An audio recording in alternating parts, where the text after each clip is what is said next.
mensagem da graça, o Natal é a mensagem da graça, esse filho foi nos dado, mas qual é a nossa reação a esse presente de Deus? O que nós fazemos com tudo isso que nós recebemos de Deus? Ou então, diante de um Natal perdido pela cultura, diante de um real sentido do Natal, perdido pelo consumismo, perdido por uma cultura que influencia onde deixam os padrões históricos cristãos de lado, como ressignificar o Natal? E é isso que nós vamos ver hoje. Lucas capítulo 1, versículo 26 ao 38, eu te convido a abrir a sua Bíblia. Se você baixou o aplicativo da igreja, no aplicativo tem a Bíblia, viu? No próprio aplicativo da igreja.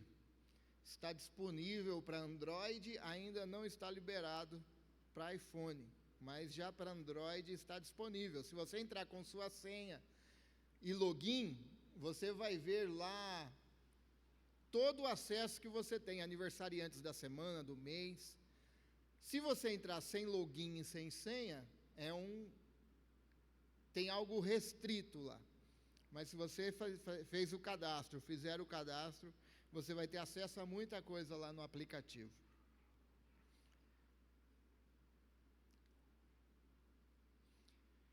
Lucas capítulo 1, versículo 26 ao 38. O aplicativo é só a Igreja Evangélica Ebenezer, vocês vão ver o logotipo da igreja, é ele. Diz assim: no 6º mês da gestação de Isabel, Deus enviou um anjo, Gabriel, a Nazaré, uma cidade da Galileia, a uma virgem de nome Maria. Ela estava prometida em casamento a um homem chamado José, descendente do rei Davi. Gabriel apareceu a ela e lhe disse: alegre-se, mulher favorecida, o Senhor está com você. Confusa, ou na sua tradução pode estar escrita perturbada, Maria tentou imaginar o que o anjo quis dizer. Não tenha medo, Maria, disse o anjo, pois você encontrou favor diante de Deus. Ficará grávida e dará à luz um filho e chamará Jesus. Ele será grande e será chamado Filho do Altíssimo. O Senhor Deus lhe dará o trono de seu antepassado Davi, e ele reinará sobre Israel para sempre. Seu reino jamais terá fim. Maria perguntou ao anjo: como isso pode acontecer? Eu sou virgem. O anjo respondeu: o Espírito Santo virá sobre você, e o poder do Altíssimo a cobrirá com sua sombra. Portanto, o bebê que vai nascer será santo e será chamado Filho de Deus. Além disso, sua parenta, Isabel, ficou grávida em idade avançada. As pessoas diziam que ela era estéril, mas ela concebeu um filho e está no 6º mês de gestação, pois nada é impossível para Deus. Maria disse: sou serva do Senhor, que aconteça comigo tudo o que foi dito ao meu respeito. E o anjo a deixou. Amém. Feche seus olhos. Pai, em nome de Jesus, fala conosco nessa noite, precisamos ouvir a Tua voz, tenha misericórdia de nós, Pai. Fala ao nosso coração, em nome de Jesus. Amém. O sim de Maria. Entendemos que todos os que receberam a mensagem do advento, ou seja, a mensagem da vinda, serve para nós como modelos, pois nós podemos aprender com essas pessoas muitas coisas.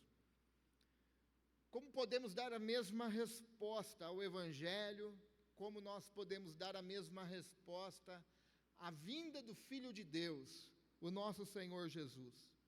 Maria é um grande exemplo de fé cristã receptiva ao Salvador, pois Maria foi encontrado graça, mulher favorecida, mulher agraciada por Deus. Mas ao mesmo tempo nós temos Maria em pé de igualdade a nós, pois ela mesmo sendo mãe de Jesus, necessitava que Jesus também fosse o seu Senhor e o seu Salvador. Assim como nós, não tem nada de diferente. Seria preciso ela crer que Ele é Senhor e que Ele é Salvador. E existem aqui algumas verdades que nós podemos aprender com essa narrativa bíblica, que nos apresenta Maria como essa mulher agraciada, como essa mulher favorecida, mas também como esta mulher obediente a Deus. E é sobre isso que eu quero pensar com vocês, sobre algumas reações de Maria, que nós também devemos ter algumas reações relacionadas a Jesus, relacionada ao advento, relacionada ao evangelho. E Maria nos dá aqui algumas lições de reações. E é sobre isso que eu quero pensar com você, que a primeira coisa que Maria ela ficou espantada. Maria teve uma sensação de espanto com a mensagem, com o mensageiro. Gabriel apareceu a ela e lhe disse: alegre-se, mulher favorecida, o Senhor está com você. Confusa ou perturbada, Maria tentou imaginar então o que o anjo quis dizer. E o anjo então lhe diz: não tenha medo, pois Maria estava também, além de confusa, estava com medo, estava atemorizada. Disse o anjo: pois você encontrou favor diante de Deus. Você ficará grávida e dará à luz a um filho, e esse filho se chamará Jesus. Nos versículos adiante, Maria faz uma pergunta e diz: como que isso pode acontecer? Ou então, em outra tradução, vai dizer: como que isso acontecerá? Interrogação, e aí ela diz: pois eu sou virgem. Ora, nos dá a ideia aqui que essa perturbação é um combate também com a sua própria fé, pois ela estava ouvindo de um anjo do Senhor. E a primeira reação então é de espanto. Primeiro, para pensarmos, é que às vezes nós lemos o Antigo Testamento e parece que é normal aparecer anjo. Não era algo normal. Em algumas igrejas parece ser até normal. Tem anjo, todo dia estão vendo anjo. Maria, sendo judia, recebendo a mensagem do próprio Deus, ela ficou espantada de ver e de ouvir o anjo. Tem anjo que dá a chave, tem anjo que está fazendo não sei o quê, tem um monte de anjo por aí. Não era algo normal ver um anjo.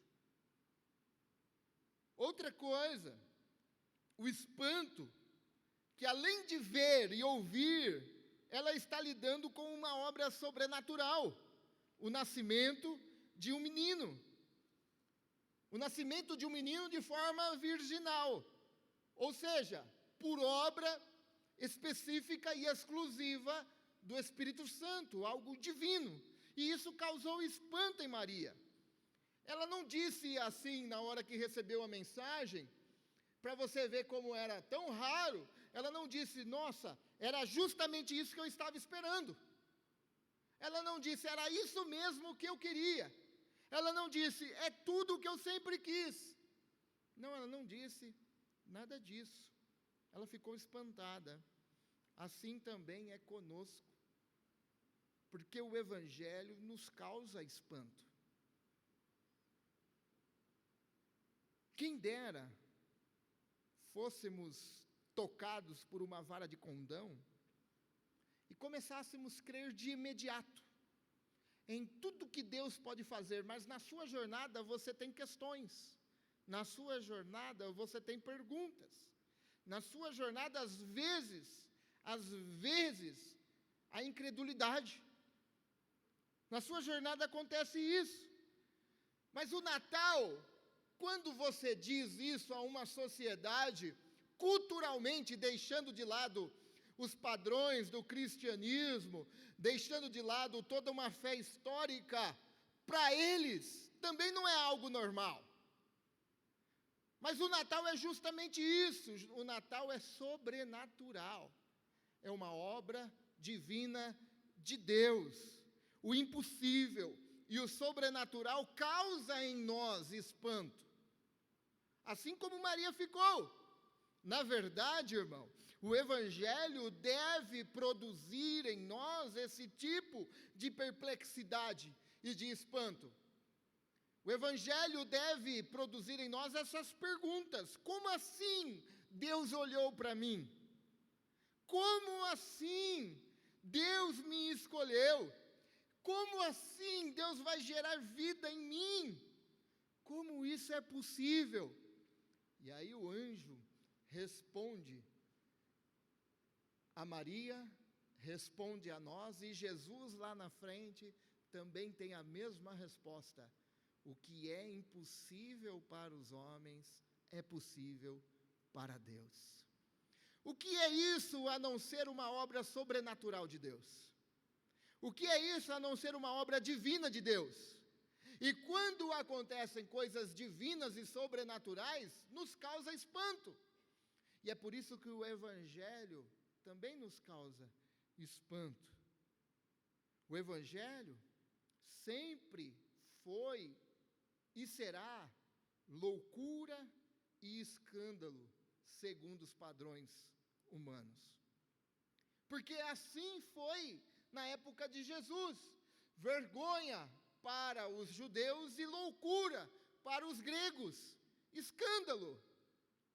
E o Evangelho é justamente isso. É Deus, então, quem nos ajuda a superar as nossas intolerâncias, as nossas negações.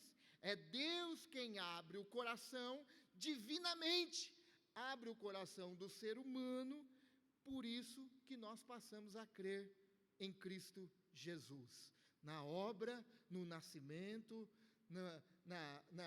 no sacrifício e na ressurreição.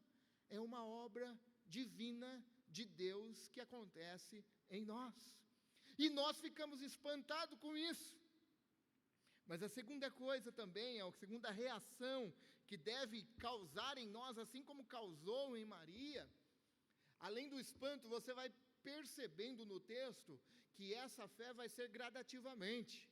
Ela começa dizendo como, porque eu, e aí, na segunda coisa que nós percebemos agora, ela tem obediência a Deus. O anjo respondeu: o Espírito Santo virá sobre você, e o poder do Altíssimo a cobrirá com sua sombra. Portanto, o bebê que vai nascer será santo, e será chamado Filho de Deus. Além disso, a sua parente Isabel ficou grávida em idade avançada. As pessoas diziam que ela era estéril, mas ela concebeu um filho e já está no 6º mês de gestação. Maria disse: sou serva do Senhor. Todo servo é obediente. Não existe servo desobediente. Ou você obedece e é servo, ou você desobedece e você está pensando e brincando de ser servo. Ela disse: sou serva do Senhor, que aconteça comigo tudo o que foi dito ao meu respeito. Sabe o que Maria está fazendo? Maria está se entregando a Deus. Faça a tua vontade. Faça aquilo que o Senhor quer, pois eu vou obedecer. Obediência é isso. Obediência é abrir mão de sua própria vontade para viver a vontade de Deus. A partir do momento que nós rejeitamos aquilo que Deus quer para nós, mas nós queremos seguir o nosso caminho, queremos seguir aquilo que eu desejo, aquilo que o meu coração deseja, nós não somos obedientes. Ser obediente é aceitar e se submeter à vontade de Deus.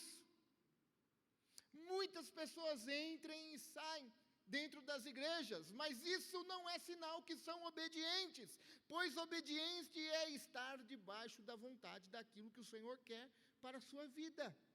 E aonde nós encontramos essa vontade? Na palavra do Senhor. Ou nós a obedecemos, ou nós a rejeitamos. Maria é obediente. Pense, meus irmãos, em um instante, em tudo o que estava sendo pedido. Em tudo que o anjo, quando lhe disse que ela seria mãe, não era apenas ser mãe, mas seria um processo para isso. Qual era esse processo que ela iria se submeter? Mas ela aceitou tudo o que foi pedido a ela. Sou serva. Pense comigo, Maria estava prestes a ter um filho, e mesmo que José permanecesse com ela, as pessoas iriam fazer conta. Oxe, Maria casou tal dia, peraí, já Jesus nasceu há poucos meses, como assim? Mesmo que José continuasse com ela, Maria também ou iria sofrer, ou ela teve relações com José antes, ou ela foi infiel a José. Ela ia estar na língua do povo. Mas sabe o que ela diz? Sou serva do Senhor. Faça que se cumpra tudo aquilo que o Senhor disse para mim. Maria se submeteu, ela sabia muito bem aonde estava entrando. Ela sabia muito bem o risco que ela estava correndo. Mas mesmo assim, ela se entrega à vontade de Deus. E qualquer um, irmãos, que queira se tornar cristão, que queira ser um discípulo autêntico de Jesus, deve fazer basicamente o mesmo que Maria, se entregar a Deus e obedecê-lo. As pessoas estão vivendo uma vida que não é de obediência. Pessoas dentro das igrejas vivendo uma vida que não é de obediência, vivendo em lugares que não é um lugar de discípulo de Jesus, falando as mesmas coisas que não é palavras de um discípulo de Jesus, tendo as mesmas atitudes que não é atitudes de um discípulo de Jesus, postando as mesmas fotos no Instagram, no Facebook, que não é fotos de uns discípulos de Jesus. Frequentar igreja não é sinal de obediência. Ter cargo na igreja não é sinal de obediência. Agora,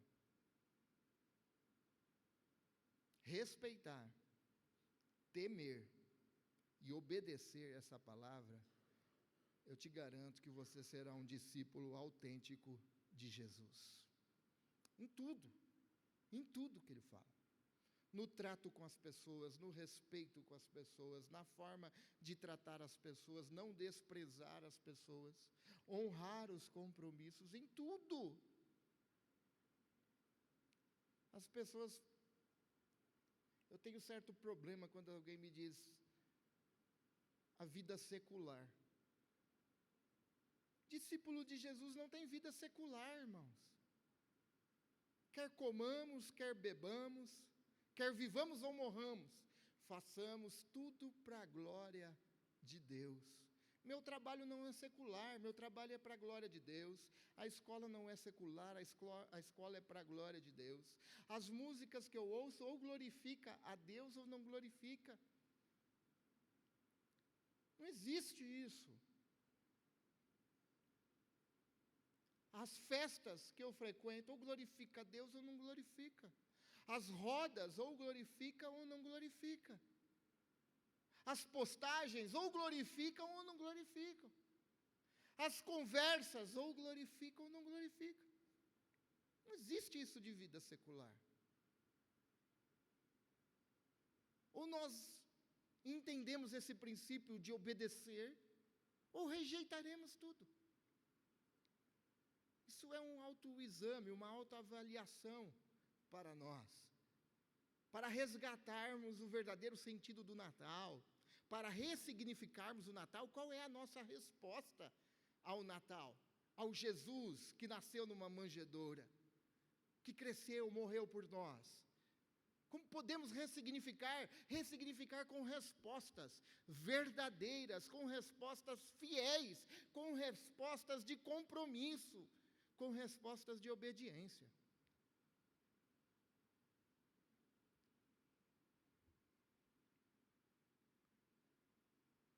A fé cristã não é uma negociação. Jesus nunca fez uma negociação com as pessoas virem para a igreja. Jesus nunca fez uma negociação para as pessoas seguirem Ele. Ou você pega a cruz, nega a si mesmo, ou não tem jeito. A fé cristã não é negociação. A igreja não pode negociar as coisas com as pessoas. A fé cristã é entrega. A fé cristã é submissão. É entrega a Cristo. Significa deixar o controle da própria vida. Isso é fé cristã. Há duas perguntas para nós que dizemos e que queremos ser discípulos autênticos de Jesus. Pense aí, você está disposto a obedecer qualquer coisa que a Bíblia te deixa claramente, quer você goste ou não? Você está disposto a obedecer?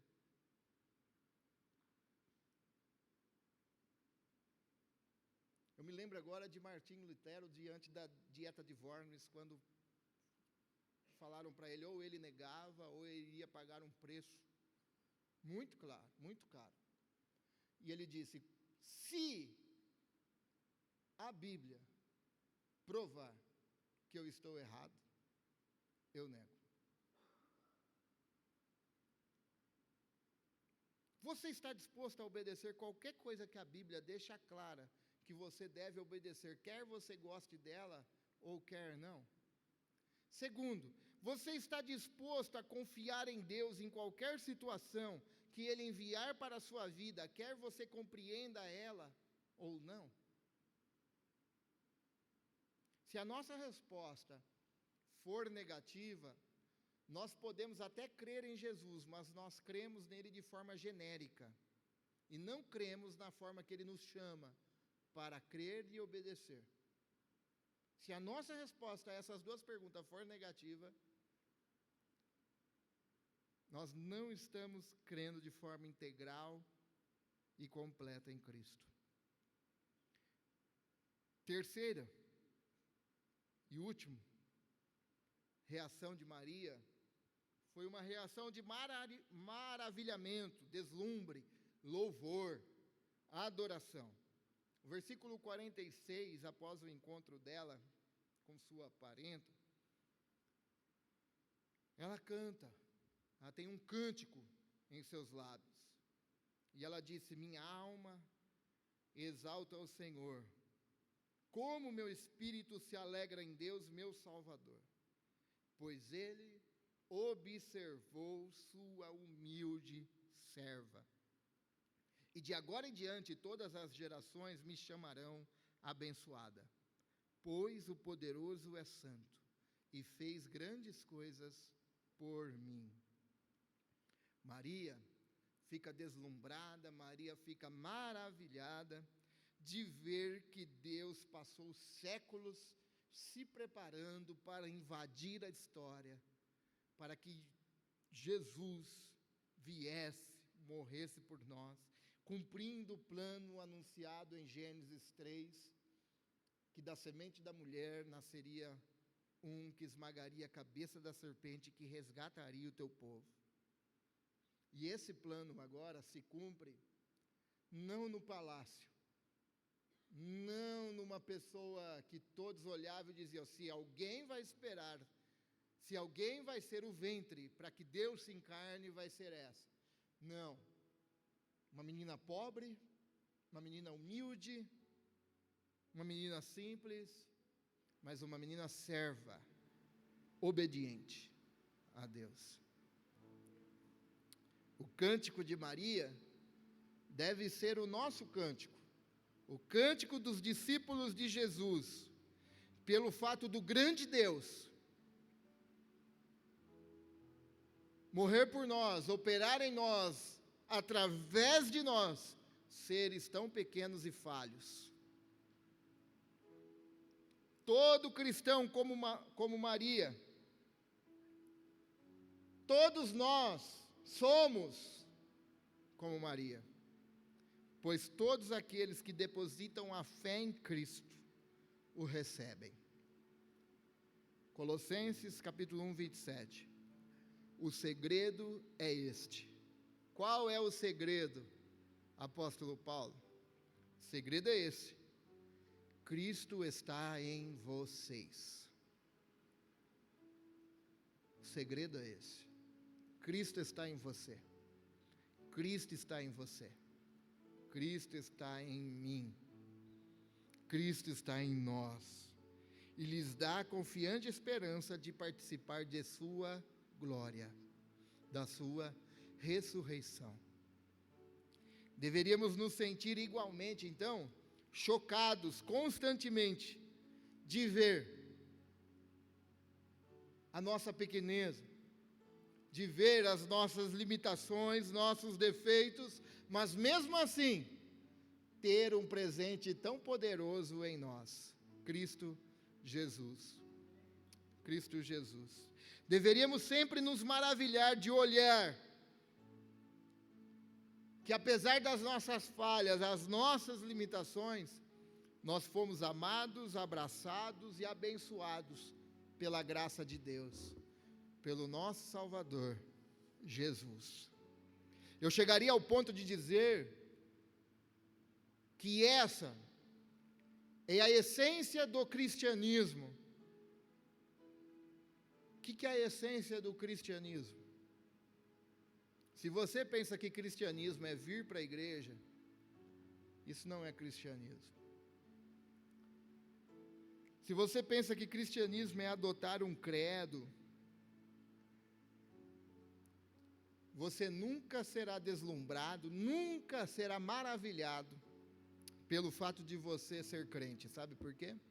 Porque tudo vai estar centrado em você. O cristianismo não é isso. O cristianismo não é o que você faz, mas é o que foi feito por mim e por você. Deus se fazendo carne, se revestindo de pele humana, nascendo do ventre de uma pobre, de uma humilde, de uma menina simples, mas de uma serva. Por ação divina de Deus, nada dela, nada de ninguém. Crescendo em sabedoria e graça, ensinando até os rabis e os mestres,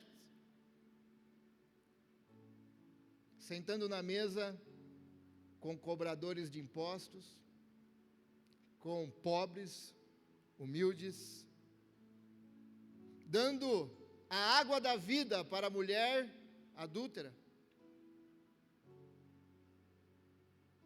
sendo confrontado pelos religiosos, indo até a cruz do Calvário, mas tudo Ele fazendo, por mim e por você. A essência do cristianismo é essa. Não está centrado no que você faz, mas naquilo que Cristo fez por mim e por você. Aí sim, toda a resposta nossa a Deus, a obra de Deus, a vontade de Deus, a obediência, será praticada pela nossa gratidão por aquilo que Deus fez por nós. Se você não tem obedecido, é porque o Evangelho, o sacrifício de Jesus não tem te impactado mais. Porque toda obediência é gerada de uma devoção, de uma adoração e de uma gratidão. Que Deus possa nos ressignificar as nossas respostas referente ao Filho Jesus. A mensagem do Natal é essa: que Deus fez e faz por você. Porém, qual é a nossa resposta a Ele? Qual é a sua resposta à vontade dEle? Pensamos nisso e que o Espírito Santo continue falando ao meu coração e ao teu coração, em nome de Jesus. Vamos orar? Feche seus olhos. Pai, em nome de Jesus, nós te agradecemos. Te agradecemos, Senhor, pelo teu sacrifício. Te agradecemos pelo perdão dos nossos pecados, pelas nossas falhas, Senhor. Te agradecemos, Pai.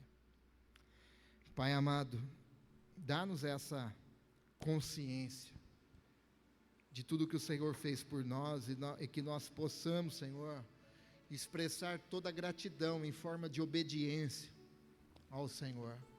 Todas as minhas ações, os meus atos, as palavras, Senhor, o meu trato, que seja gerada, Senhor, por toda a gratidão, por toda a devoção. Ó Pai, que o Teu Espírito fale ao meu coração nas minhas atitudes erradas, Senhor. Que o Teu Espírito toque no meu coração, Senhor. Em nome de Jesus. Creio que toda exortação é porque o Senhor quer nos mais perto de Ti, Senhor.